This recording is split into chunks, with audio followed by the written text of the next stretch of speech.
ayantumani ora kuru jalenja senanjira ta indu ugoni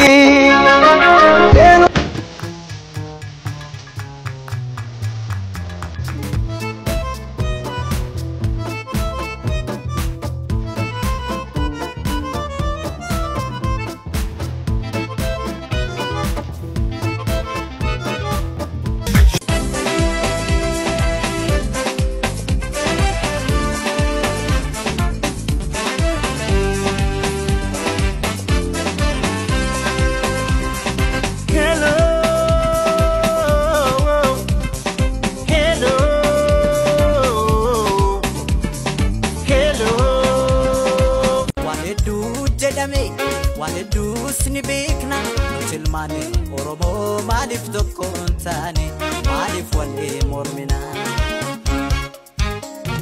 tokuma tokuma tokuma tokuma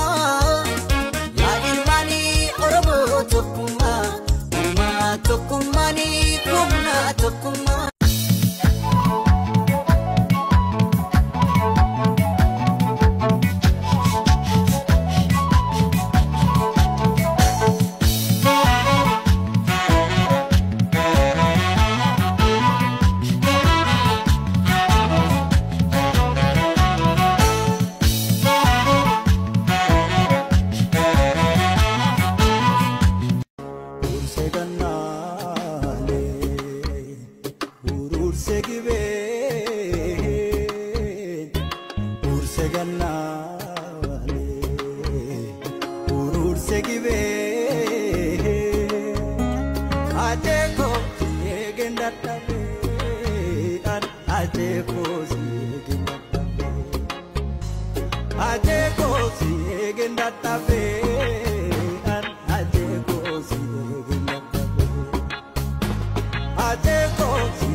Kayo talu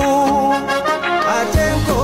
ba ilmu dukati ajenko guru katso ajenko ba ilmu dukati ajenko guru katso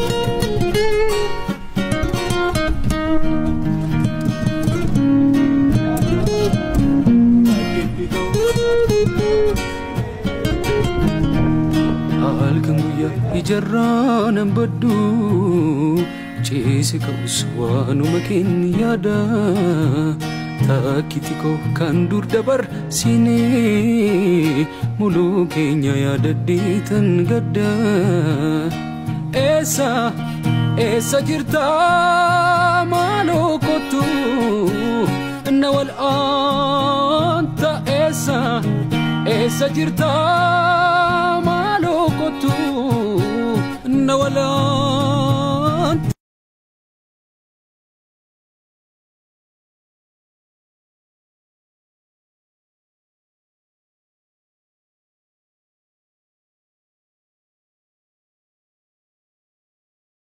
Aceekoo erga nurraa wareegamtee waggaa shan guutus maqaa keetiin faawundeeshinii dhaabbatee hojii eegalee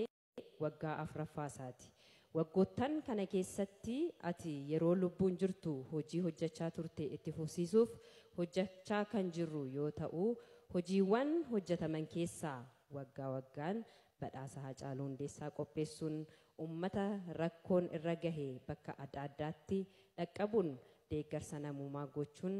barattoota 60 gargaarsa meeshaa barnootaa waggaa waggaan kennuudha. Kaayyoon faawundeeshinii Haacaaluu hojjetu itti fufsiisuus kan dhaabbate yoo ta'u waggaa 4ffaa waaqaa gaditti dhaabbata nu deeggaranii fi namootaan as gaheera.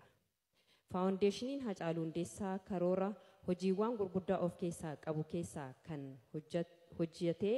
mul'ise yoo ta'u gara fuulduraas karoorawwan gurguddaa fi kan kana fakkaatan of keessaa qaba. Uummanni biyya keessaa fi alaa abbootiin qabeenyaa dhimmi kun nu ilaallata jettan hundi keessan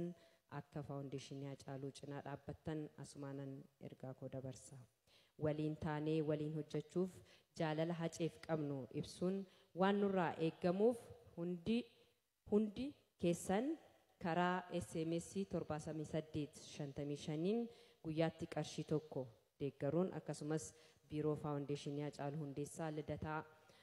gamoo Awaash irratti argamuun qaamaan dhuftanii nu argachuu ni dandeessu.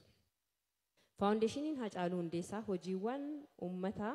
Haaceen jaalatuu fi ani ummata kootiif qaaliidha akkuma jedhee isinis qaalummaa isaa agarsiisuuf akka galmaan geessan abdiin qaba.